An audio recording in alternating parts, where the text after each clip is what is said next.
Bismillahirrahmanirrahim. Selamat siang menjelang sore. Salam Indonesia, salam pemuda, salam komando. Kami dari Yonkav 469 Kipan B bersama DPD KNPI Aceh Utara dan MSC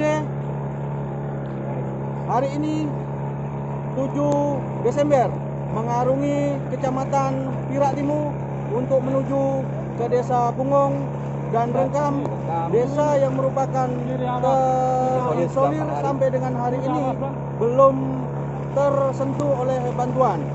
Mudah-mudahan kami bersama tim dapat mencapai tujuan dengan selamat.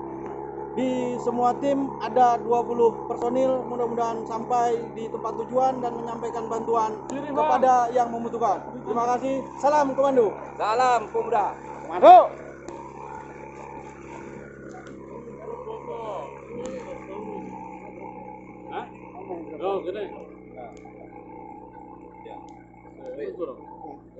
Selamat sore, komando.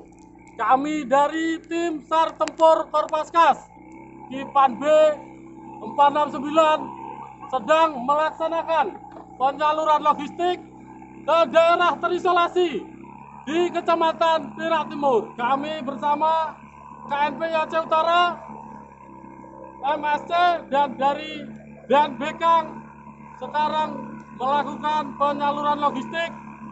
Semoga musibah ini cepat berlalu. Komando. Mantap.